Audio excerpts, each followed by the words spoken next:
everyone. Art Valerio, Royal LePage Art Team. Well, we're going to do something a little different today. I call it an interactive blog. This blog is not going to be my blog. It's going to be your blog if you choose to get involved. What I'd like to do is post an opinion on this blog that's circling around online these days and get your input on what you think is right and what you think is wrong. So let's give it a go and see what happens. So I think we have to start by setting a base of understanding. And what we're going to talk about today is quality of life. It's a big topic, but I'm going to try to summarize it in my opinion. Now, this is just my opinion, and some of you may agree and some of you may disagree, but it is an opinion, remember.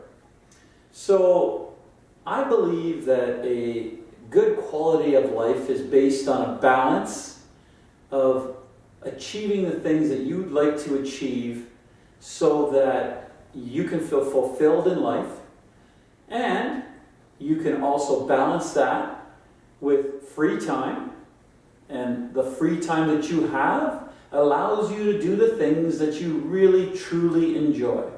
And if in fact you're working in a career that you really enjoy, that you love every single day, you're achieving that as well. So it's not a matter of what you're doing, but mostly about how you feel about what you're doing and what you take from it every day. So whether it's work, or whether it's spending time with your family, or whether it's traveling, whatever it is that makes you happy, that to me establishes a foundation for an excellent quality of life. It's not about money.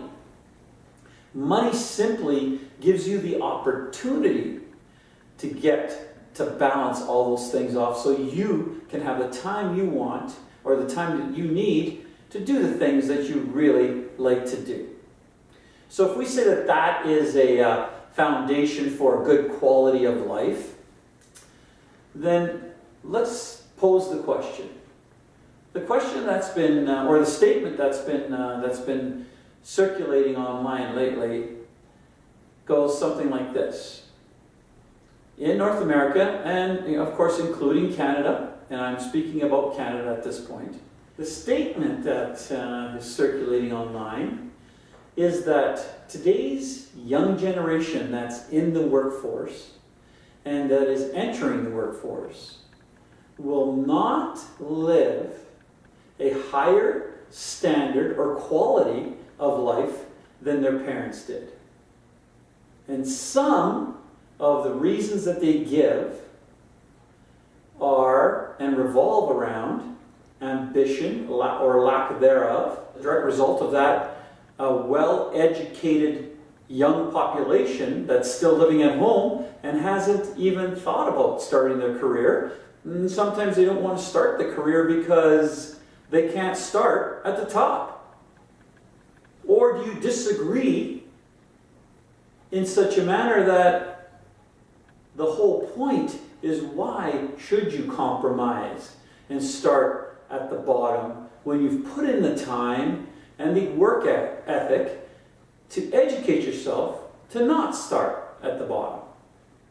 So where do you sort of fit in terms of this opinion? Does tomorrow's generation want what their parents wanted? And what is that? Those are all points to ponder when trying to analyze the topic. So how do you feel about that? Do you think that the next generation is as ambitious as the last?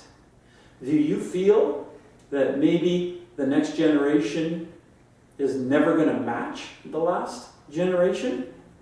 And if they are going to match the next generation, what will they accomplish?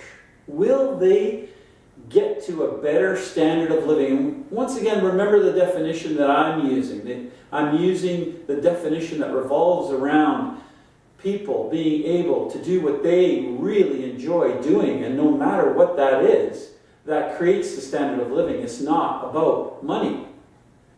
So now, if that's a definition we're going to employ in this particular case, where do you chime in on this? I'd like to hear about it. We're posting this video on our Facebook page. Please make a comment. Let us know. Let's start the conversation. I'd like to know everybody's opinion on this. Once again, make our team your team.